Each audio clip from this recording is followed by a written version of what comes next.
আসসালামু আলাইকুম। সৌদি মানব সম্পদ মন্ত্রণালয় থেকে একটি বিগ আপডেট দিয়েছে প্রবাসীদের জন্য। আপনি নতুন প্রবাসী হন কিংবা পুরাতন প্রবাসী হন, সবার জন্য এই আপডেটটি অনেক অনেক গুরুত্বপূর্ণ। ভিডিওটি শেয়ার করে দেবেন যাতে করে অন্যান্য প্রবাসীরা এই তথ্যটি জানতে পারে।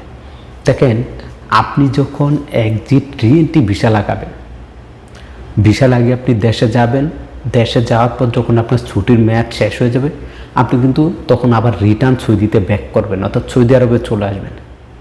আর এই আপডেটটার ফলে একটি নতুন আপডেট জারি করছে।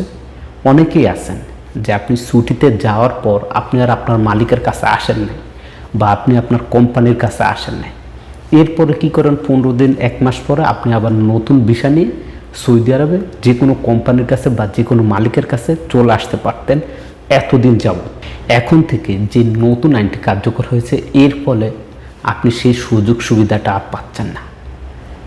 সৌদি মানব সম্পদ মন্ত্রণালয় থেকে সরাসরি ঘোষণা দিয়ে জানিয়ে দিয়েছে যে যদি আপনি এক্সিট রি-এন্ট্রি ভিসা লাগিয়ে দেশে যান, অর্থাৎ আপনি ছুটি লাগিয়ে দেশে যান, ধরেন আপনি 3 মাসের ছুটি নিয়ে দেশে গিয়েছেন, এখন এই 3 মাস আপনার ছুটির মেয়াদ শেষ পর্যায়ে, এখন আপনার ফেরার কথা, কিন্তু আপনি ফিরেন না বা সৌদি আরবে আসেন নাই, আপনি বাংলাদেশেই অপেক্ষা করছেন। আপনি চাচ্ছেন যে ছুটির মেয়াদ শেষ হওয়ার পরে নতুন বিষয় সৌদিতে আসবেন, কিন্তু এখন আর সেটা পারবেন না, সেটা বন্ধ করে দিয়েছে।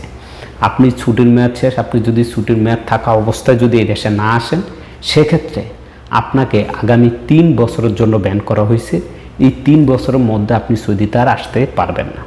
আপনাকে যদি সৌদিতে আসতে হয় তাহলে এই 3 বছর আপনাকে অপেক্ষা করতে হবে। 3 বছর পর আপনি আবার নতুন বিষয়ে সৌদি আরবে আসতে পারবেন। অর্থাৎ আপনি ছুটিতে গিয়ে যদি না আসেন, সেক্ষেত্রে আপনি 3 বছরের জন্য ব্যান থাকবেন। এই 3 বছর সৌদি আরবে আপনি আর প্রবেশ করতে পারবেন না। এটাই হচ্ছে সরকারের নতুন নিয়ম। এর ফলে আমাদের প্রবাসীদের যে চাহিদাটা ছিল সেটা একবারেই ধূলিসাৎ হয়ে গেছে।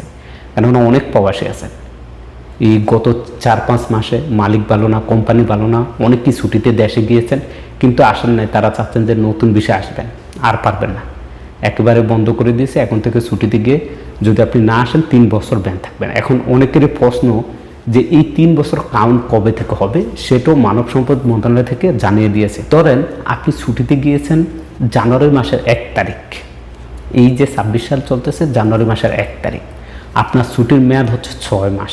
তাহলে জুন মাসের 30 তারিখ পর্যন্তই কিন্তু আপনার 6 মাস শেষ। আপনাকে অবশ্যই জুন মাসের 30 তারিখের মধ্যেই সৌদিতে আসতে হবে। আর যদি না আসেন, সেক্ষেত্রে এই 30 তারিখের পরে যে জুলাই মাসের 1 তারিখ, এই 1 তারিখ থেকে আপনার 3 বছর কাউন্টডাউন হবে।